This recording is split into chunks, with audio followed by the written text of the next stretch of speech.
Hello and welcome to the final Downstream of the year. It's been a pretty intense year, starting with Donald Trump's inauguration, culminating in high summer with Spurs winning their first trophy for 17 years, which means I got so battered I can't remember anything that happened 6 months either side of it. But luckily I'm joined by Aaron Bastani, whose recollection is a lot sharper than mine. I hope so. Maybe not regarding Tottenham, because I wasn't, that emphatic about it being a good thing. But the trophy before that was Juan de Ramos, right? League Cup. Yeah, I think so. Pretty sure. That was a long time ago. It was a long time ago. So you can see why I got so battered. I mean, I was smashed. And I remember turning to my friend and like grabbing their face and being like, this is the best day of my life. And they were like, what about your wedding day? I was like, well, didn't wait 17 years for that. It was you can do that one again. Don't worry. You can do that one again. So I've broken up the year into themes because I thought that would be a bit more interesting than plodding through month by month. I've not been able to do absolutely everything, but I hope that you'll agree that this is a pretty comprehensive look at the political stories and big historical shifts that defined 2025. And so where I want to start is war and peace. We're recording this on the 17th of December. Things can change by the time this comes out. And at the moment, there is a ceasefire negotiation between Ukraine and Russia being brokered by the United States. In your view, what has the biggest roadblock to a ceasefire deal been? Has it been the security guarantees that Ukraine wants? It wants a sort of NATO-style security guarantee. Has it been land forfeiture?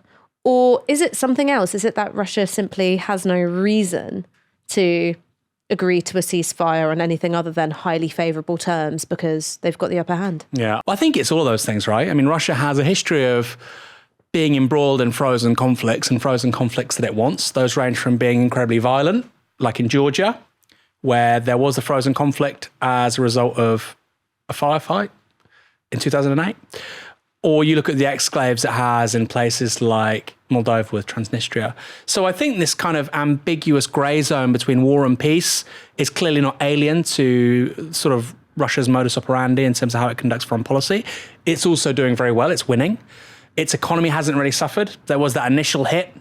But in the last 12 to 18 months, having a war economy hasn't really hurt it. It's not proven unpopular with Vladimir Putin. He's not seeing massive domestic pressures from what we can tell. To end the war. And I think what was key for me, Ash, is seeing statements that were made by not just the head of MI6 in the last few days, but also the head of the armed forces, effectively. Although he's the chief air marshal, he's the top guy in the Air Force, and he was saying that on the one hand, it was a very strange, contradictory statement, but it was really key.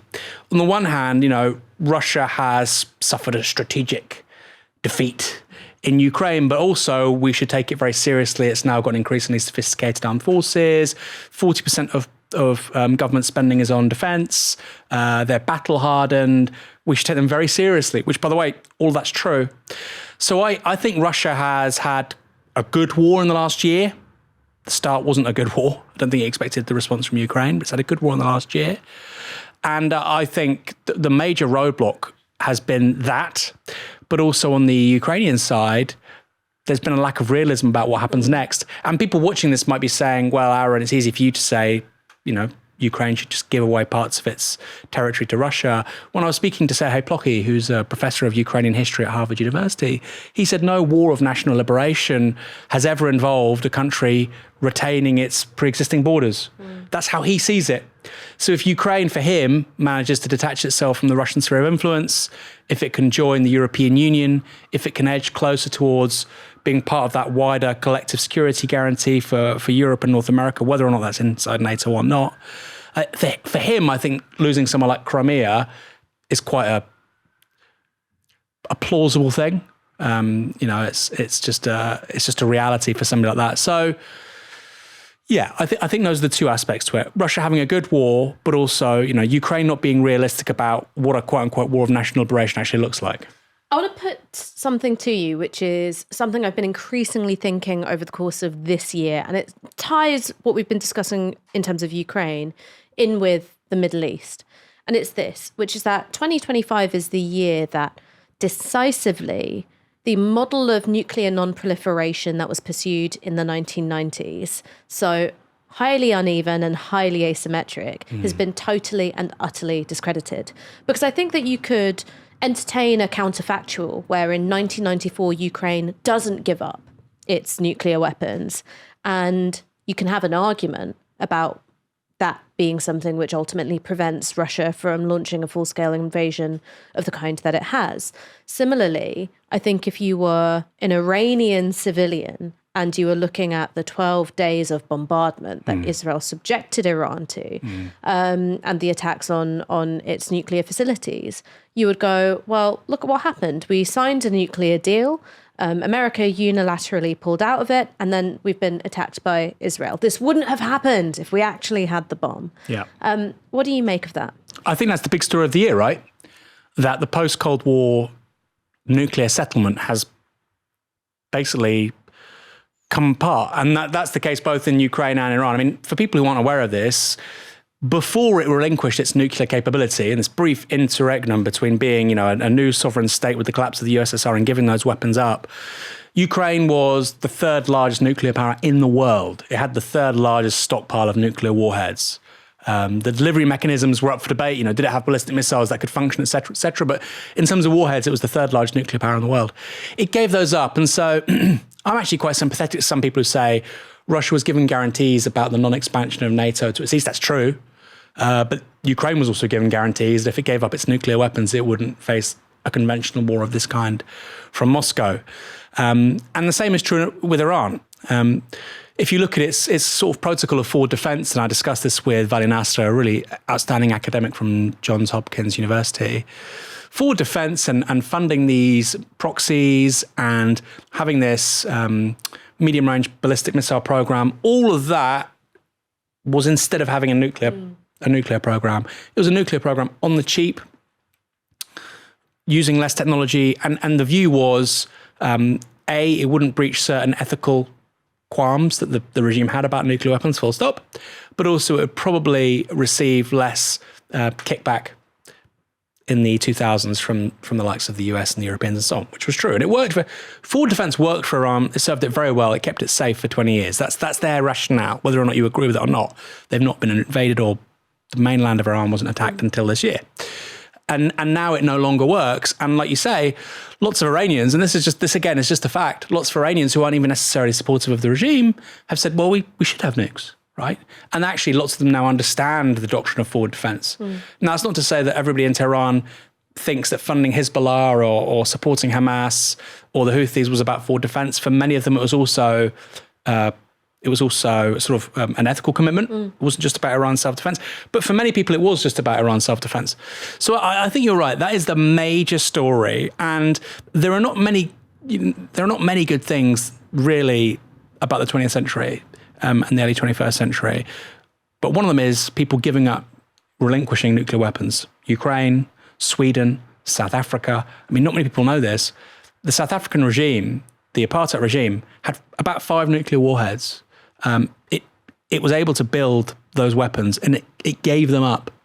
And I think that's probably going to be the starting gun for the next 10, 15, 20 years. I think countries like Japan, South Korea are going to take this idea very seriously, that maybe for our self-defense, with the United States pulling back in terms of its global commitments, maybe we need those weapons too. I think that's quite a scary thing, if we go from 6, 7, 8, 9 countries with nuclear weapons to 20 or 30. And people I speak to, whether that's Serhii Plokhy, who's written a book about this, whether it's Vali Nasser, they think that's quite likely. Now, academics get things wrong all the time, but I don't really see a compelling counter-argument. Why won't proliferation now happen? Have you seen that film, House of Dynamite? I have. So, I think you recommended it and I watched it, I think. It's one of my favourite kinds of films because I love these sort of like super claustrophobic kinds of films where it's a political thriller and you're inside one room and you can't really escape it. But one of the things that it really rammed home is that the idea of nuclear deterrence is founded on faith in people's decision-making. Yeah. And the minute you put people in a situation where they're having to consider an existential threat, your bet on their rationality and clarity goes out the window. Yeah. It goes completely out of the window. And so when I'm thinking about what are the next 10, 20 years going to look like, and I'm thinking particularly about nuclear proliferation, is that we have the worst of all worlds currently. One is that you have a doctrine of nuclear deterrence for some countries. And two, you've had this highly asymmetric model of non-proliferation. Only applies to some countries, doesn't apply to others. You've got governments like Israel, for instance, which have entertained a sort of, we don't have nuclear weapons, for many decades now, who are increasingly aggressive because they also know that their geopolitical judgments and the possibility of consequences are shaped by this sort of strategic ambiguity about whether or not they've got nuclear weapons. And it sort of seems to me that's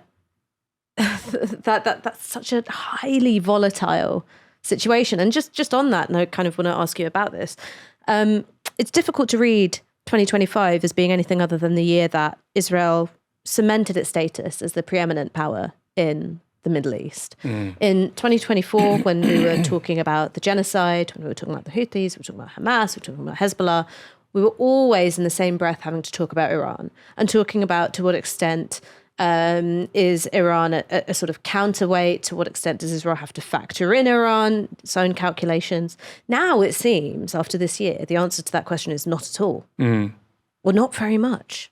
What do you think? Well, Tehran is still there. And that's, when you have a war and your capital is bombed, that's not always a given, is it? So Tehran is still there. Obviously, Hezbollah is a shadow of what it was for now. And I think you're right about Israel certainly being more embedded as the preeminent regional power, but it's not hegemonic. And I think, Israel has really long-term problems, which we've talked about so many times, people like Professor Ilan Pappé. I think its internal political dynamic is the big problem for the country. This ethical, political, ideological tension between liberal Zionists and between Haredi Jews, which is, it's a growing part of the population. In 1945, it was 1% of that. Wasn't a country in 1945, but it was 1% of Israel's population in 1945, what became Israel. It's going to be about a third of the country by 2050. These are people that don't want to serve in the armed forces. They have very different views on religious law and what should have primacy. A less prescriptive, less ethically driven legal framework, or one that is basically a Jewish equivalent of Sharia law, halakhic law. So that's the problem. And, Ilan Pappé puts it so well, it's effectively becoming two nations, the nation of Israel and the nation of Judea. But I think you're right. That's a trend with political implications for 30, 40, 50 years. For the next 3 or 4, 5 years, Israel is sitting pretty politically. But I still think if I was Israeli, or if I was a liberal Zionist who was supportive of Israel living in London, my big fear and recognition would be that with the demise of the boomers and Gen X as political cohorts in the US, but particularly boomers, I think in the next 15, 20 years, the US is going to cut the cord with regards to funding as it currently stands to the IDF. I think that's over. And that would really worry me, right? It would worry you if the sort of hypothetical situation that you were an Israeli. Blah, blah, blah. If I was Jonathan Friedland, right? Yeah. If I was somebody who's, he's a Guardian columnist, I think he's an editor, right? If I was Jonathan Friedland, who I view myself as quite liberal and open-minded and thoughtful, but I supported Israel, I supported the project of Zionism, that would be my big concern. That now actually you've lost large parts of the Republican Party, you've lost everybody under 55 in the Democrat Party. That is, again, that's the major concern. So long term, I think the picture is very bad for Israel. But you're right, in the short term, they've had major sort of tactical wins over the last 12 to 18 months. And I do think some of this stuff about, Israel is going to collapse in the next year or two is kind of stupid. It's going to have setbacks, of course, but this is a country with nuclear weapons, right? With the most effective security services in the region at the very least. 10 million people, a medium to high income economy, like it can, unlimited support from the world's, hyperpower. It can ride out a few very bad years, which it's had, by the way. Can it ride out 20, 30 years of the shifting dynamics we're talking about, changing sentiment in the US, internal divisions? No, I don't think it can. Those are two separate things. But I also think, on the one hand, I think Iran might benefit from all this as well. If you look at what's happened in Iran since the Masa Amini protests, you see all kinds of videos now and photos of women in Tehran, especially, but Iran, not wearing the headscarf, hijab. And people I speak to in the country say that that's just viewed now by Tehran as a national security issue. We have to have a more socially liberal, lighter touch on this stuff if we want people to defend the country when and if the shit hits the fan, which I think people think it's going to. So I think in some ways, Iran's had a quote unquote good year as well, or from the perspective of the Iranian people, I think this could be the catalyst for something good. Vali Nasser talks about Iran needing a Deng Xiaoping. I think 2025, strangely enough, might be the genesis of that. I want to, before we move on to domestic issues, I suppose I want to talk about Gaza. So there has been a ceasefire in place for the last few months, and it's not a ceasefire worth the name, right? Basically, what it means is that Hamas has to abide by the conditions of the ceasefire, whereas Israel has still not upheld the promises made in phase one, particularly regarding aid. It certainly hasn't stopped targeting Palestinians and Palestinian civilians. And it's presiding over conditions which most people would say are utterly unlivable, right? Particularly now in the winter. You see images of tents flooding, really, really distressing stuff. I interviewed Tarek Bakoni for Downstream, who wrote a brilliant book called Hamas Contained. Brilliant book. And that was an analysis of this sort of uneasy truce, well, not really a truce, but an uneasy détente or equilibrium between Hamas and Israel up until around 2018. And it was looking at the containment strategy, which is Israel needs Hamas in power in Gaza because that inhibits the formation of a Palestinian state, right? If you have the two aspects of it, the West Bank and Gaza politically divided, it inhibits the project of statehood. And secondly, it has to be done in this way in which the power of Palestinian society to grow and flourish and thrive is throttled through the restriction of food, goods, and the sort of, choking of its economy. I wonder if one of the things that Israel has learned is that the conditions for containment can be even more brutal, even more suffocating than the period of the blockade, following 2007, 2008. Yeah. So now actually it can be done with very intrusive military presence. It can be done where, the calorific intake for Gaza was restricted after the blockade. Now not only has it been restricted further, but there is a sort of, it's like a child playing with the taps. Do you know what I mean? That's Israel's approach to aid. And their sense of what containment now is, it's, well, okay, you're going to live in tents rather than live in densely occupied apartment blocks. What do you think about the new status quo in Gaza? What does it look like? How might it change in the future, if at all? Well, that's a great question. And I want to hear what you think about this as well, because obviously you've spoken to Tarek recently. I mean, Peter Oborne has just published a really good book on this, Complicit, which is about the complicity of Britain in regards to this appalling conflict in Gaza that followed the events of October 7th and the West Bank to a lesser extent. And there are some really striking numbers in that book, the most striking of which isn't even situated in Gaza. It concerns Conservative Friends of Israel. And he talks about a dinner in London. I think it was in maybe Mayfair. I think maybe it was the Intercontinental Hotel, Park Lane, I think, quite recently, in the last couple of years. And it had, I think, 600 attendees, 200 of which were MPs. 200 MPs at a dinner for an interest group. And he makes the claim that if you look at the Likud party, the party which Netanyahu is, the main guy, has been for a very long time, the most important, influential political figure in Israeli public life since Ben-Gurion, he says that somebody like John Major would never have touched Likud, let alone Ben-Gvir, Smotrich.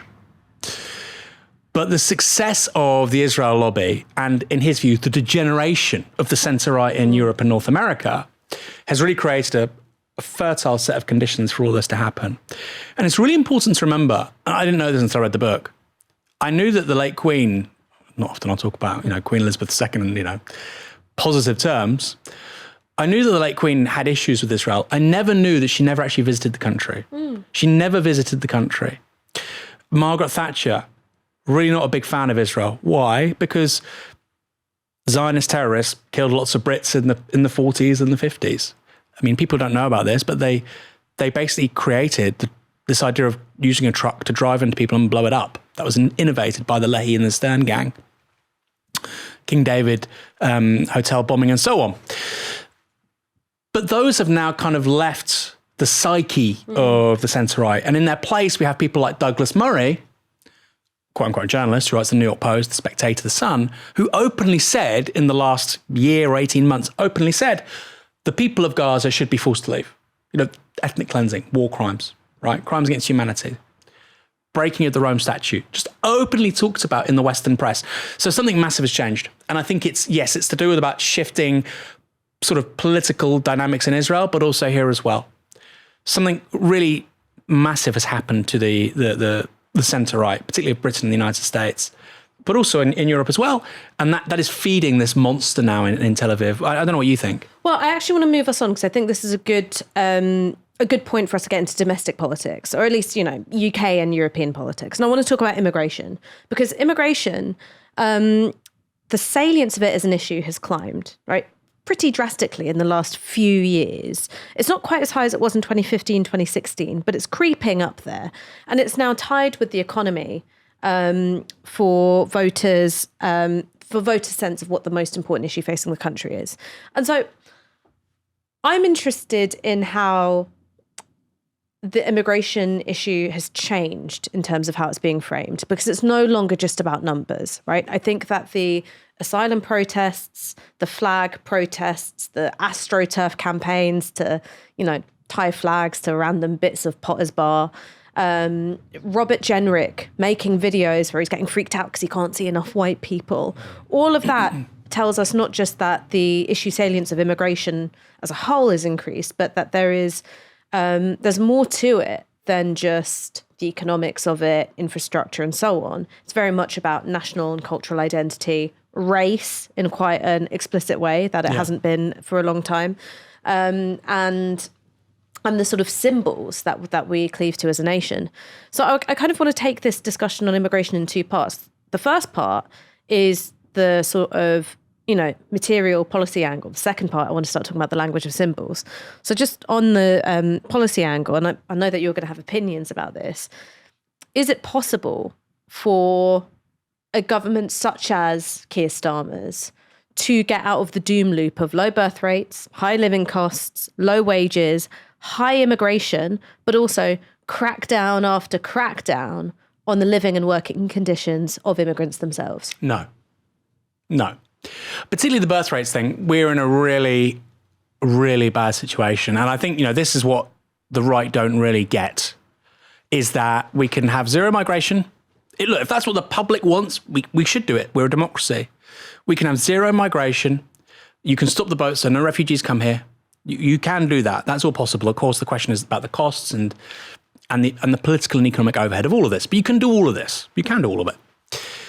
But we've had below replacement birth rates in this country for 50 years, right? So when you go to certain parts of the country and you see fewer and fewer white people than you did before, yes, that's partly a function of immigration. It's partly a function of brown and black people having higher birth rates than white people, but only marginally. And that's falling, by the way.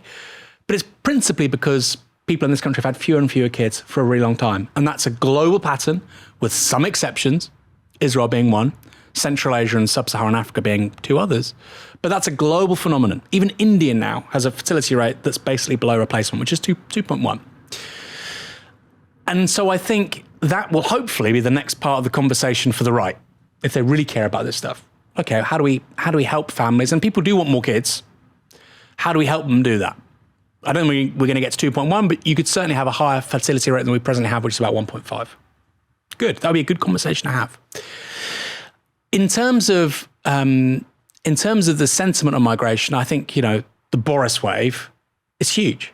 And I think lots of people on the left are really blind to it. We had net migration to this country, I think in 2023, of 950,000 people. Now, if you're a lifelong Tory voter and you've always voted for the party that says we want to reduce immigration, and then one of the most rhetorically right-wing conservative Home Secretaries in history, Priti Patel and Suella Braverman, they preside over record levels of net immigration. I can see why you'd be completely disenchanted with the political process. I don't agree with that voter on a number of things. I will on other things, of course. But I can see why you'd say we need a political revolution in this country. And of course, that's now flooding into support for reform. And I do think the left had a bit of a blind spot on the scale of migration after COVID. Not say you're for or against it, but it's new. Right, so you had people whinging about immigration in the mid to late 90s. It was really low, but now we're looking at something quite different, and so I think the conversation also needs to be different. And it's not this is not about refugees. You know, I think we have, in terms of small boats, 40,000 a year crossing the Channel. Somebody watching this might say that's 40,000 too many, but it's not the same as net migration of 1 million people, 950,000 people. These are categorically different things. So, but is this also?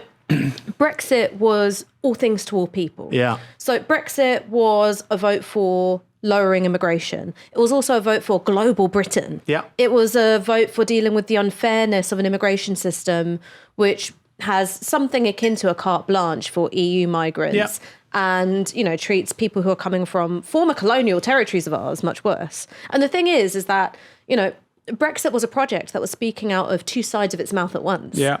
And you know, it's not about blaming voters for the duplicity and, you know, deceptiveness of the political class. But I think that was always a tension that was underexplored. I think lots of people, myself included, took the anti-immigration rhetoric of the Brexit campaign for granted and didn't really look at that contradiction between where you're saying global Britain on one hand and isn't the immigration system unfair to Indians, and whilst also at the same time being like, no more Muslims after 2016. Well, Farage was saying this, right? That's the crazy thing. Farage was saying this, and I think, you know, what's the visual shorthand for Britain after Brexit? You know, what is a snapshot? For me, I had one of those when I was in King's Cross Station at Pret. Everybody serving me was South Asian. Not British South Asian, as in they were born in India, Pakistan, Bangladesh. I have zero problems with that, of course. But I distinctly remember being in that same Pret 2016, 2017. Everybody probably was Hungarian and Polish and Romanian and Bulgarian. Again, I have no issue with that. But I think that to me is, okay, well, again, if you voted for Brexit and people aren't stupid, they think, well, all that's changed is the white European migrants have been replaced by brown migrants from, you know, South Asia. You know, is that what I really got worked up about for several years, really? And people don't want to, and look, very few people want to say, I was a fucking idiot, or I was taken for a ride, or I got this really wrong, you know? So that has to get channeled somewhere else. Of course, some people do. And that's, again, it's not an argument for or against Brexit, because, you know, now we've left the European Union. Ultimately, migration and levels of migration in this country are down to Westminster, right? There is a control there that wasn't there before. But one kind of migrant's been replaced by another. And I think you're absolutely right. That tension between global Britain and reducing migration has always been there. But you know, there have been consequences for this. That has killed the Conservative Party. It's killed it. You know, they got their lowest ever results since the 1830s in the last general election. They got 24% of the vote. Even if Badenoch is going to see something of a revival, which I don't think she will, but whatever, they're going to get less than 24%, I suspect, in the next general election. And that's why. I mean, it's a huge, huge moment. So it's a big deal, but it's also had massive political consequences. I mean, let's talk a little bit about the discourses around immigration. So not just the numbers, not just the kind of workers, but the sort of discourses around it. One of the things that was really striking to me that happened this year is after the Liverpool parade driving attack, the police did something which I've never seen them do before, which is state the ethnic background and nationality of the man who they took into custody. And that's because 1 year ago, after the Southport stabbings, the rumours around the origins of Axel Rudakabana catalysed some of the worst rioting this country has seen for decades, right? Which involved, you know, racist pogroms, you know, racist violence on the streets up and down the country. And the demand, and Labour's playing into this as well, to make race and ethnicity central to our understanding of crime makes me feel really quite queasy. So I know why Merseyside police did it in this case. The rumours were that the man who drove into the crowd celebrating Liverpool's Premier League win, the rumour was that this was a Islamic fundamentalist, ideologically, theologically motivated. And they wanted to get ahead of that before disorder could break out.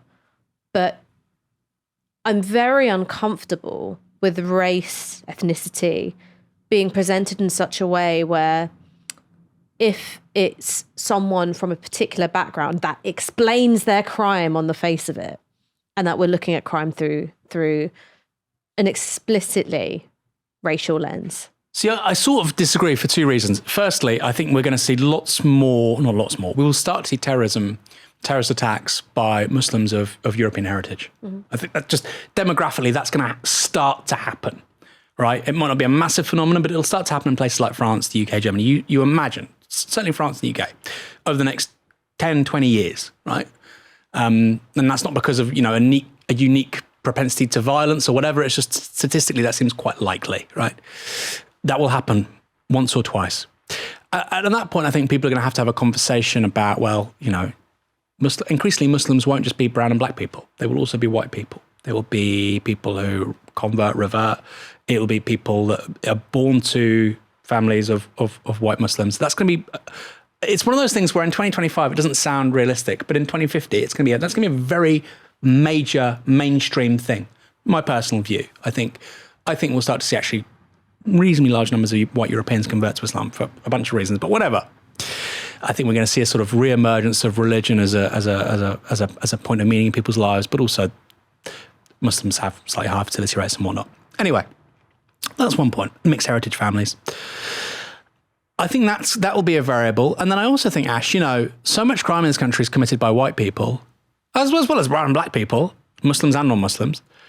I think why not in a way, right? I mean, I live in. I'll just give you this one example. I live in Portsmouth, as you know, and someone's got to. Yeah, well, I love it. I love it. Home of the Royal Navy. It's a really great place to live where we live, and there's probably about 100 people who are responsible for almost all of the antisocial behaviour, shoplifting, all kinds of sort of low-level criminal behaviour, etc., that you can imagine. They're almost all white British, right? Drug abuse in the streets and whatnot. Now, again, I'm not sort of saying or castigating those people, saying they're bad people or whatever. But if I go on X, Ash, and people are having a conversation about shoplifting, they're saying it's all refugees and migrants. And I'm thinking, no, it's all where I live. It's all white dudes trying to feed a habit, alcoholism, and it's very organised. They're doing it to sell, to make money. So in a way, go ahead. I mean, that's, and I know you're saying the prism, seeing it through race is dangerous, but equally, I'm pretty confident that the numbers aren't what these people think they are. I mean, the numbers I don't think are going to be what people think they are. But the moment you have race and ethnicity being included habitually, and you also have a media and political operation, which is interested in highlighting certain kinds of crimes committed by certain kinds of people, I think that you will end up with, quite a warped view of what's happening. Because it's only in some cases that race is offered as an explanation for why someone's done what they've done. So when it comes to this guy, Paul Doyle, who drove into the crowd, apparently he's had anger issues his whole life, real tripwire kind of temper, is that race and ethnicity are never offered as any kind of explanatory factor. Axel Rudakabana, and I remember we had this conversation, it was like, well, does the fact that his parents came from Rwanda have anything to do with it, right? They came from a violent background. We weren't looking for purely psychological explanations, the way in which we have with Paul Doyle, and that's simply because they come from different ethnic backgrounds. Had Paul Doyle been from a Muslim background, regardless of whether or not he was a practicing Muslim, regardless of what kind of practicing Muslim he might have been, his religion would have been offered as an explanation for why he did what he did. And so this is what I mean by looking at things through the prism of race and allowing and sort of like encouraging that by offering that as part of a story on someone's charge sheet is that when it comes to something like sexual abuse, right? Sexual abuse of children, sexual abuse of women, is that when it comes to perpetrators from certain backgrounds, we are going to be compelled to have, conversations around whether or not their culture, their religion, their whatever caused them to do it. When there are white perpetrators of child sexual exploitation, where there are white grooming gangs or white gangs of online paedophiles sharing images of child sexual abuse, there is never, ever a question of culture, race, ethnicity, religion. But isn't that why Novara media exists? I mean, I agree with you. That's a problem with the conversation, not necessarily with the data. Like, there have been Iranian refugees in the UK in the last few months, and I've seen these cases, and they've been involved in sexual assault of children, of minors. And as somebody of, Iranian heritage, I'm half Iranian, I'm ashamed of those people. Now, I don't like this idea that, because you're Muslim, you should, have to apologize for what somebody else has done. But I personally do feel shame at those people. In no way do I think they're representative of or reflective of Iranians I've ever met or know. That's just a fact. So I'm not really that's not the thing that worries me the most. What worries me more than that data being collected is the media. That's the problem. If the data was being collected and we had an entirely different media landscape, that wouldn't be my concern. My concern is that, the media in this country, broadcast media, print, is really controlled by a handful of people, most of which don't pay tax in this country. That's my principal problem. I'll be honest, I don't really have a major issue with the data that's being collected. And I think our choice as a society not to frame white people doing things as cultural, but to frame brown and black people doing something as cultural, I think that's something that we can and probably will change. But as the country, 40% of kids now in primary schools are from ethnic minorities. That is not a maintainable prism by which to look at the world when 40% of your future population is non-white. I mean, look, I could talk about this for ages because I wonder if, there have been efforts, for instance, to sort of like play the Uno reverse back to you card. And so some of it is sort of satirical, right? Whenever there's a white criminal, people go, who radicalized him? There's a sort of a send up of what's said about Muslims. But then sometimes there are these like attempts to try and do a cultural or an ethnic analysis of white perpetrators of crime. And I often feel, well, that's not told me very much. That's not told me very much. What you've done is sort of reduce a culture and a context which I'm very familiar with. I live in an 80% white country. I'm very familiar with their ways and their means. All you've done is been as reductive about this group of people as we've experienced ourselves. But I want to move on because we've got to talk about the 2025 budget. And I want to put a very simple question to you. Did the 2025 budget, November's budget, signal the end of McSweeneyism? Or is he just temporarily out of the inner circle? Let me be a Michael Walker-style contrarian. Ooh. I think this happened a few times now. I've been sat here with this new format we have. And you feel the power of Michael Walker seeping into me, right? It's like there's a poltergeist, Michael Walker, and it's temporarily occupied the same space and time, and I'm now saying his words. It's not really me. This year's budget was really good. It wasn't outstanding. I'm not going to vote for Labour, but as a budget that's coming from someone like Rachel Reeves, believe me, you ain't going to get better, and I certainly didn't expect it from this government. What was astonishing to me about this budget is that it was certainly nowhere near as was being briefed, but they're a rare thing in which they sort of had all of the downsides, politically speaking, of a budget that increased income tax or whatever, and none of the upsides for the things that they have done, like scrapping the 2-child cap on benefits. And I think one of the problems is that this is a government which is very bad at politics, right? And they've, the likes of like Lewis Goodall and other people at New Statesman, they've tried to reduce this to a comms issue. They go, oh, they're really bad at comms. No, it's not just comms. They're bad at politics. And I think that they're over-promoted individuals who, because they were successful in the project of defeating Corbynism in the Labour Party, were rewarded by getting to form the government of the day, right? But I think they're fundamentally unequipped people. Because when you think about what Rachel Reeves did ahead of the budget, for instance, going to the OBR, and I think it was something like asking them to model an increase in income tax, which was read as a signal that there was going to be a breaking of the manifesto pledge, is that I said at the time, maybe this is expectations management. Yeah. And maybe this is to try and make whatever it is they do look better because they've set up expectations of income tax going up. The problem is that the budget that they did produce, which I agree has got some good stuff in it, has been reported and perceived as a high tax budget. Yeah. Right. It's not been reported as a rabbits budget, rabbits out of the hat. It's been reported as a high tax budget. And I think that's because their signaling is all wrong. All wrong because they fundamentally don't understand people or the job they're doing. I think they're bad at politics, but I do think they're worse at communications. Let me give you an example. They were trying to sell ID cards to the public. So what did they do? They made a video of Darren Jones, a dude who looks like a McKinsey consultant at his 5th Davos summit before the age of 35, looked down the camera, wearing his glasses, wearing his shirt, wearing his tie, telling the viewer why they should support ID cards. This guy looks he's like an AI-generated version of the person you don't want explaining this policy to blue-collar, reform-curious voters who hate it the most, who probably voted for Blair in 97. They have no idea what they're doing. So I think it's an issue on both. And you're absolutely right. Some great things in the budget, freezing rail fares, freezing prescription charges, 2-child benefit cap, mansion tax, increasing a tax on dividends, really solid stuff, that would actually be in a McDonald budget. Really good stuff. You can always go further, but really good stuff.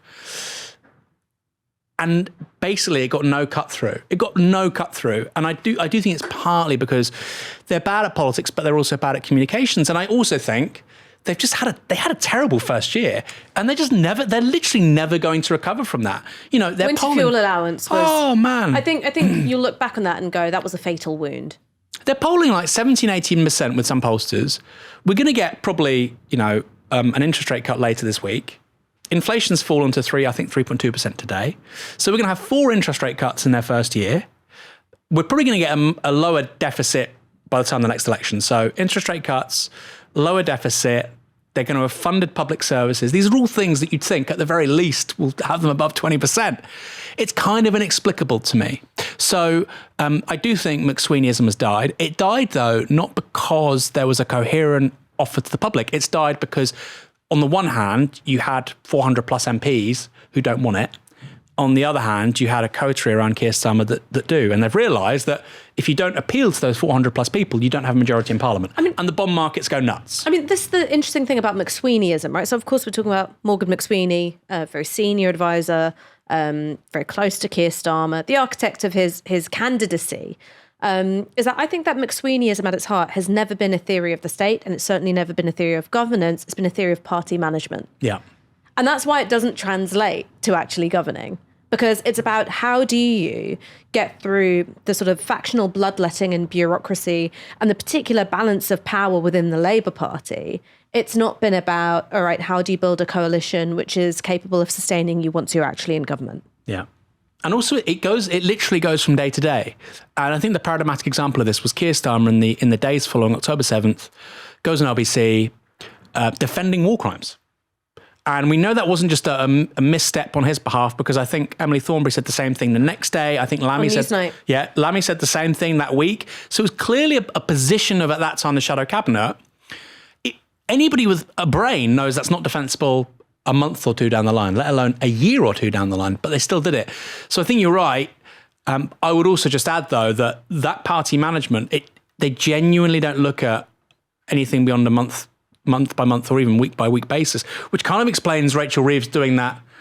We'll do the income tax thing. Oh, actually, no, we won't. And you just think, who are these people? Recently, look at who they chucked into the Lords. The mum of the guy that stood against Jeremy Corbyn. I'm honestly not making this up. She's now an unelected legislator for life. The mum of the guy that stood against Jeremy Corbyn. Peter Johns, who was I think he was the council leader in Southwark, when they basically gave away the Haygate estate. They got 50 million from Lend-Lease to sell the land around the Haygate by Elephant and Castle. They got 50 million. They then paid 54 million to decant the inhabitants of that. So it cost Southwark Council it cost them £4 million to give away some of the most valuable real estate in central London. That's how stupid these people are. You just made him an unelected legislator for life. And so you look at those kinds of moves and you just think these people they're not serious. I want to move on. I want to move on because I know that you're going to be interested in this. Go on. So I read a piece in Bloomberg this week. Obviously, targeting an American audience. And the headline was, "Give up on winning against China." And I'm going to read you a section. The trade talks, i.e. the trade talks between Trump and China earlier this year, the trade talks showed just how much leverage China has over the US. This is largely thanks to its near total domination of the supply chain for rare earth minerals, which are essential for building powerful magnets, colouring smartphone screens, and boosting digital signals, among thousands of use cases. Beijing's restrictions on export of the minerals threaten a host of US industries, including electric vehicles, satellites, aviation, and consumer electronics. The article then continues. The US also relies on China for ingredients in nearly 700 medicines, a dependency so sensitive that China's negotiators didn't even bring it up in the recent trade talks. And the decision by China in October to cut off exports of computer chips made by Chinese-owned Nexperia, leading to production slowdowns for car makers, including Japan's Honda and Nissan, shows just how much disruption it can cause when it wants to. So my question to you is this. Did Trump's tariffs regime ultimately fail? Seems like it, right? I suppose the counter argument is, well, what would have worked? And you could, if you were trying to defend Trump, and Peter Navarro, his kind of guru on tariffs, it was a swing and a miss, right? Because ultimately the US doesn't really have much of an alternative with regards to an indigenous sort of technology industrial policy. You see CHIPS Act, you see the stuff with Biden. That was one approach. This is another approach. We've seen both approaches. Across both approaches, China has still done pretty well. And I think the reality is that for the first time in several hundred years, technological leadership of humanity is passing from an Atlantic power to a Pacific one. And I don't think there's much that the US can do regarding that. China just produces so many more engineers, so many more PhDs. The incentives, what kinds of things they do as a country are so different to what we do. I don't think the US had a chance. So that leaves you with a few kind of outcomes, right? One is war. One is you wait basically for China's demographics to kind of collapse, which kind of seems like it's not good, right? The one-child policy was probably the single stupidest policy of the 20th century. Another is collaboration. There was I can't remember who said this, it was a Roman thinker, and he talks about the Roman Empire and Parthia as the twin stars of the firmament. And I think that's how the US and the Chinese should look at one another, as the twin stars of the global firmament. I don't think they will. I think that's kind of, wishful thinking. I suppose where this is really relevant is for Europe, and Britain. Do we view ourselves as part of the West, or do we view ourselves as an expression of Eurasia, of Eurasian civilization? I think it's the latter. I think we're going to get poorer as long as we think we're part of the West. I think we need to be on much better terms with the Islamic world, China, dare I say Russia. When I say better terms, that does need to come from a position of strength. I'm probably in a minority on the left. I don't think we should give up nuclear weapons, right, in this country. I think if anything, you want to be more like France. You want to have the development of that stuff domestically rather than relying on US technology. But that would be my kind of point of interest, is where does Europe fit in all of this, right? Because if China wins this war and we're in the American sphere of influence and America just looks at us as like a kind of little pay pig, then it's not good for our standards of living, is it? It leaves us quite weak. Well, one of the things that was really interesting about the rare earths part of the question is that there was a discussion, I think either earlier this year or perhaps the year before, about trying to onshore some kind of rare earths capacity here in the UK. And instead, Keir Starmer and Rachel Reeves went, we're not going to do that. Instead, we're going to rely on America building up that capacity instead. So for all their claims of what they were calling securonomics, right? So this idea of sort of like de-risking our exposure to, Chinese supply chains. Instead, it's saying, let's be reliant on America instead. It's not a good move. The government's made a choice about... Well, it's interesting, like, just to, as a sort of tangential to this, Trident. So, I've been saying for years that we don't have an independent nuclear capability in this country. We don't. Right, we have a pool of... I always get this confused. We have a pool of missiles with the Americans with regards to Trident. So we have the warheads made here, we make the submarines, but the missiles are pooled with the US. They're serviced by the Americans. What do people think would happen if we used one of those, we launch one missile in a conflict the Americans don't like? Trident's withdrawn, obviously. Now, I've been saying that for years. People have been saying lefty, loony, you're completely wrong. I sent it to a room of people at Unheard recently, all nodding in agreement. all nodding in agreement. I think there's a real recognition now that the dependence on US technology is just unreal and it's not sustainable. But you're right. For all the talk of securonomics, Reeves and Starmer aren't the ones to deliver it. But here's an interesting thing, because the French are much better than we are on this stuff, and even they have started to give military contracts to people like Palantir, which is really surprising. And it goes back to your question about the doom loop, right? Dependence on US technology, declining demographics, stagnant economy. We've got no energy resources really in Europe, So we're really at the mercy of the Chinese selling us PV or the Americans selling us liquid natural gas. It's really bad. And I don't really see any, people, I don't like Viktor Orban. I don't like him. But I don't see any leaders on the centre or the centre left who say, you know what, shit's changing. We need a decisive political vision for the 21st century. Pedro Sanchez a little bit in Spain. Macron claims to have that in France. I don't think he does really. And it's really interesting. We've not really seen anybody from the centre left like that in Europe yet. My real hope is in the next 5 to 10 years we start to see it. Mélenchon to an extent, yeah, but have to say. In power, right? Or close to power. I mean, you could, the French left has done well in legislative elections. I don't think he's going to win the presidential election. That would be my real hope. And I think my worry with, maybe we're going to talk about this in a minute, with the Greens, and I really like Zack Polanski, I really like what the Greens are doing, I really hope they do very well in the next election. I voted Green at the last election, I'll probably vote Green in the next election, is they're not taking this stuff seriously enough. I want to move on to the Greens, and I want to talk about your party and the Greens kind of at the same time. Because during the summer, the conversation was that your party was going to be a mass membership party, upwards of 100,000 members, with a provocative, populist leadership, taking the fight to the right in media spaces, puncturing the political consensus.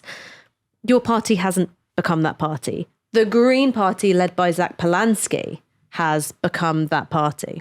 So I suppose the first bit of the question for me is, well, what's next for Yorp? What do you think? You're the one who on Novara channels has had the strongest and most polarizing views on this stuff. I do.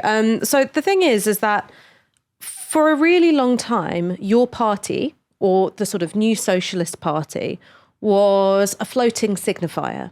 So people poured their own hopes into it and they saw their own hopes reflected back to them. And people wanted contradictory things from it. So on the one hand, people wanted mass membership, hundreds of thousands of people, popular appeal, capable of taking seats from Labour, capable of defeating Reform, something which had a real mass populist appeal. At the same time, people wanted a high level of alignment on issues which I think are totally legitimate issues, but have either low salience or low levels of support out in society. Yeah. So something like leaving NATO, or something like self-ID being the sort of threshold for trans people to be socially and legally accepted as their chosen gender. I would say that they're both low salience and have low amounts of support, right? And they wanted a high level of alignment. And someone like Zara Sultana, who was saying that people's socially conservative views have no place, period, in a socialist party. Well, that's fine if what you want is a small but highly aligned party. Yeah.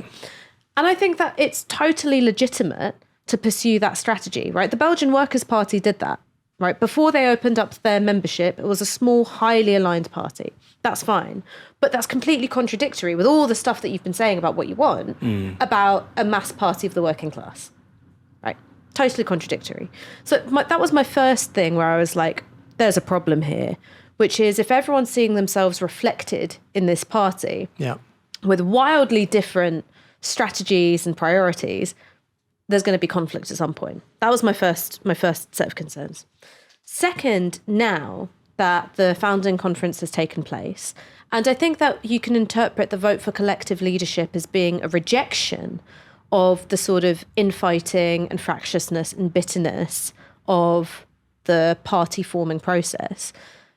What my concern is that what's been modelled so far is a really unhealthy approach to navigating political disagreement. very moralizing, Yeah. very absolutist. And I think that that's a bad way of deciding strategy. And I think that political questions have sort of been presented as ones of moral purity, I think is always bad. And I'm not talking about where you take a stance on a moral issue. I'm saying that when there is a question about, do you want a sole leadership or a collective leadership? Do you want, dual party membership or not? These questions, which I think are like totally legitimate to entertain. When it's sort of, well, where you stand on it, you're a good person or a bad person. Yeah. You're a real socialist or not a socialist. I'm like, that is a bad model for handling dissent. Why do you think that's happening? Is it because it's been modelled from the top? Go on, explain. Well, because that's how how do I say this without pissing everyone off? No, because somebody might be listening to that, which is fascinating. They might be saying, well, that's because it's mimicking political debate online, right? The social mores of political debate on X or Instagram or Facebook have found their way into offline conversations with regards to political party, and that's probably part of it, right? Lots of young people. Young people tend to be less amenable to people who disagree with them and less willing to compromise. I mean, I'm sure it's a tiny bit. I don't think that, by the way. I'm sure it's a tiny bit. I'd say it was modelled. So what is it? It was modelled from the top. So I think that the original sin was the breakdown in the working relationship between Team Jeremy and Team Zara. So I can completely believe that because of factional manoeuvring, Zara was finding herself frozen out and increasingly devoid of options. And her approach to this was like, one, she loves a unilateral launch, right? And I actually think unilaterally launching the party was a good idea. I think the second unilateral launch of the membership portal was a terrible idea. But I think unilaterally launching the party was actually a good idea. There's that. And then there's also trying to find points of differentiation, which are sort of imbued with an existential political meaning. So she was doing that when she was trying to differentiate herself from Zack Polanski.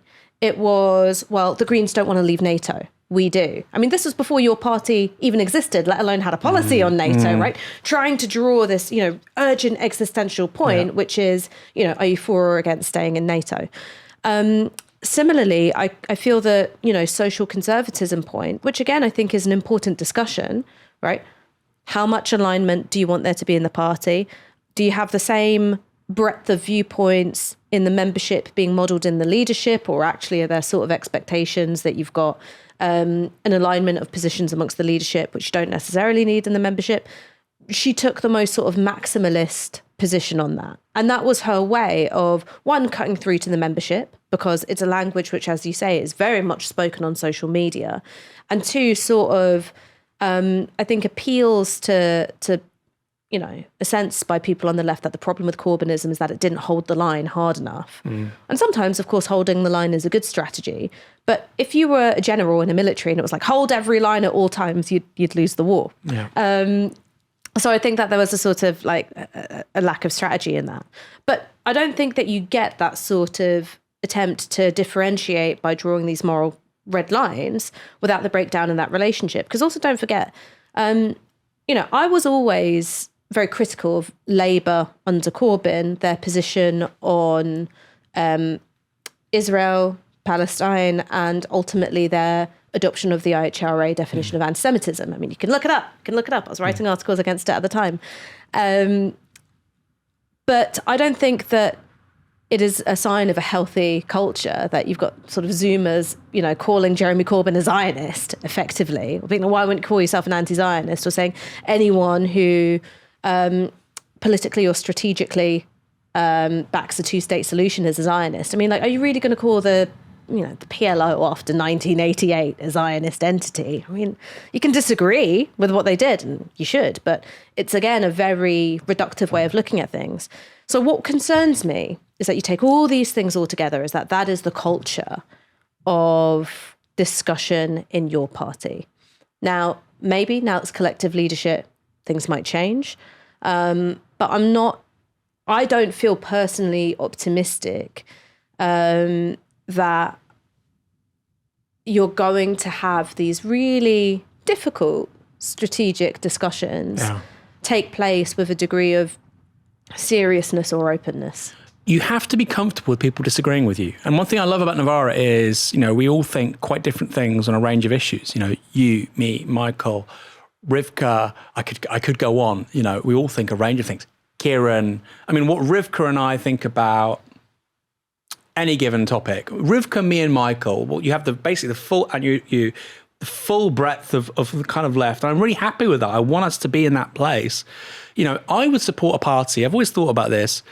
I would support a party on the left if it acknowledges the reality of the class war, if it accepts that capitalism is an inherently exploitative way of running society, and if it recognizes the reality and actually the integrity, the primacy of imperialism in global relations. If you just accept those three things are real, I can work with you, right? You might disagree with me on this or that policy, but class war, capitalism, and imperialism, I can work with you. And I look at what your party have done, like this differentiation over NATO. Here's another contradiction as well. You're saying that stuff before it's even a party. You're also saying we're going to be member-led. But you're already finding minor points of differentiation before members have had a say. I find that quite, again, that's problematic, isn't it? If you're trying to be this big mass membership party. I think you're right. People say they want one thing. It's about revealed and stated preference, isn't it? We want this thing, allegedly, but we act in a very different way. Well, if you want that other thing, if you want a party of 500,000 plus people, you're going to have some social conservatives. If somebody is a social conservative, let's say, I don't know, they would want to make divorce harder. Right? If somebody wants to outlaw divorce, you shouldn't be working with them. I'm just giving you an example, right? They say divorce is too easy. But I agree with you on the class war, on capitalism and imperialism. Let's work together on this 80% of stuff we agree on. Fine. Now you're gonna have to have some red lines, obviously, but fine. There was a line that Mamdani said, and Zack Polanski repeated it with me. If you agree on 8 out of 10 things with me, let's work together. If you agree on 10 out of 10 things, go see a psychiatrist, because that's not how the world works, right? That's hero worship. It's not politics. And I think too many people on our side of the political debate think that hero worship is politics. You have to agree with somebody all the time, otherwise you're not in political sort of alliance with them, which is crazy. Aaron, you and I are Marxists, right? Yeah. The heart of Marxism is dialectics. Yeah. All right? It is dissent, and it is conflict, and it is the refinement of ideas. Yeah. And I think that sometimes people turn to politics thinking that's what they want. Actually, what they want is religion. 100%. No dialectics in religion, baby. There's a theologian who's going to be like, oh, actually, there's loads of, like, St. Thomas Aquinas. I don't actually understand religion, I'm sorry. But, like, you know what I mean. Yeah. Right? But what they want is an article to go out and evangelize on, rather than this other thing, which is really difficult, which is going, how do you build power? How do you build power? How do you build coalitions? Yeah. I mean, if you look at Marx, we talk about dialectics, and it's a word that people use but don't often, they don't really explain. I love this idea of, the negation of the negation. So you have a position on something. Okay, well, what's the negation of that? You have this other position. Okay, well, what's the negation of that? And you arrive at something which is really intriguing and in all likelihood very original political proposition. That is great. I love thinking like that. And sometimes I have an editor that will publish something and they'll make an edit, and I'll say that's a dialectical edit, because it's just so original and just so fizzy, and it's not against what I was originally saying. It's against what was against what I was originally saying. It's fantastic. So you're right. I mean, that's politics, and that's how you have theory inform action and action and inform theory. And like you say, that's not necessarily what people are looking for. If you're looking for articles of faith and you're looking for everybody to agree with you on everything, don't do mass politics, because you're going to get upset really quickly. Don't do it. I wonder what you think about this. I associate that kind of behavior with younger people, right? Puritanism, puritanical politics. But then I look at our video from the Your Party conference, and it's all kinds of people, old and young. What it is I think a consequence of lots of different social forces all combining. So part of it, you might say, it's to do with young people because young people tend to be more digitally immersed. The kinds of people who are really involved in your party, because of, how the party was launched and the conversations preceding it, are also likely to have very digitally immersed lives. Yeah. Right. Also highly, highly likely. So that's the one thing, is that, being on social media all the time, which you and I both are. 100%. Right? It's addict. Right. It's not just about being young, right? Help the aged like us, right? Also addicted to Twitter. So that's the first thing.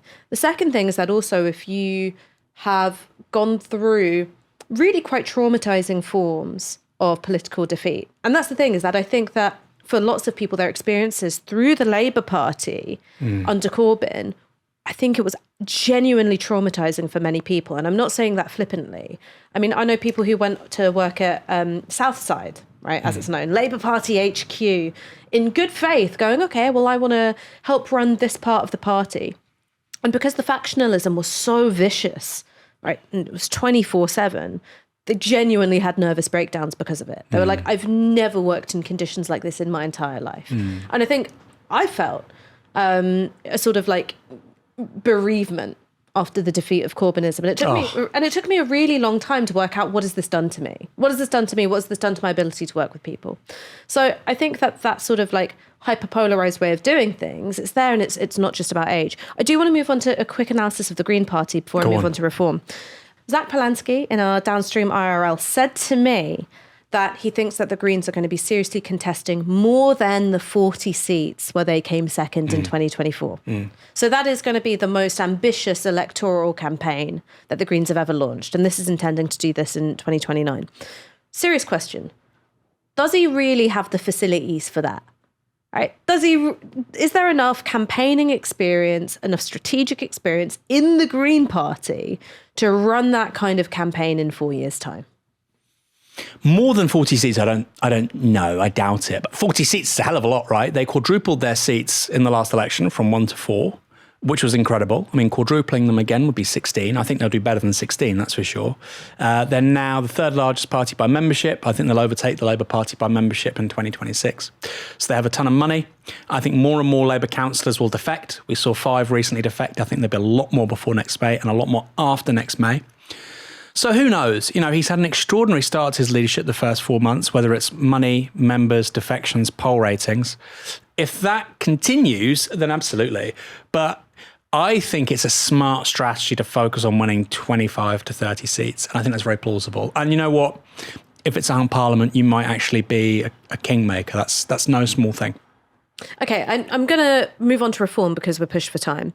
Reform have, I think, undisputably, they've been the big winner politically this year. So they first topped the voting intention polls in February. They won a huge number of seats in the May local elections. And I want to ask you this, right? Now, Reform are in a party where they're having to run councils. Yeah. We're 4 years out from a general election. Is having to run a council, and so by the time you get to an election in some places, kind of an incumbent, is that going to be a strength or a weakness for them? I think it'll be a strength. They're obviously exposed, but I think they'll manage it quite well. It goes back to a question about the Greens. You know, will they be in a place to win 40 plus seats the next election? It sounds unlikely.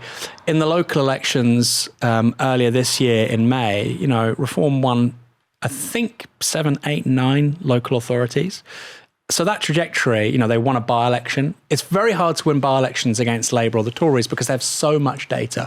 So when they won that by-election, when they picked up those authorities, Darren Grimes is now running an authority, basically, right? He's not, I don't think he's the leader of that. Truly the darkest timeline. Yeah, he's basically the political leader of that authority. He's the figurehead, so to speak. He's the one that says all the things online and does the big media appearances.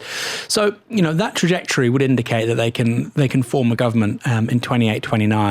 Also, it's really important to say alongside all of that, alongside the polling and a great set of election results in May, they got the single biggest donation from an individual in the history of British politics. So money, members, polling, the most charismatic politician in British politics with Nigel Farage. You know, they've had an incredible year. But that's also, speaking of Farage, the Achilles heel. You know, Farage, for whatever reason, doesn't make it to the next election. And I'm not talking about somebody, you know, hurting him or something. I'm saying banana skins. He's an older man or something happens or whatever, something in his personal life happens, then, you know, Reform are very exposed. I think you have to be a very brave person to say that Reform without Nigel Farage can form a government. I don't think they can. So they have all that momentum, but they also have this extraordinary point of vulnerability, which no other party really has. Last thing, predictions for 2026. You give yours, go on. Okay, well, I mean, the first one isn't really a big one. I think that Labour are going to be completely annihilated in the May local elections. And it's going to be particularly embarrassing for them because there's going to be a lot of London councils. So London councils where some of them have, never had a Green councillor in their history will be some of these councils, I think are going to really, really turn away from Labour. I think that also presents difficulties for the Greens. And so this is something which I'm seeing in my own constituency, which is if you want to run on a sort of Polanski, socialist populist platform, but everyone in your ward hates low traffic neighbourhoods, there are tensions between the electorate that you have to appeal to and the composition of your party membership. Yeah. So I think that the May election is going to be deeply embarrassing for Labour, but the opportunity also comes with some difficulties that the Greens will have to navigate. Next thing is that what I'm interested to see is after the executive committee elections for your party is to what extent are they going to pursue an electoral strategy at all? I think that there are opportunities for them, and it doesn't look like what they'd hoped for in the summer.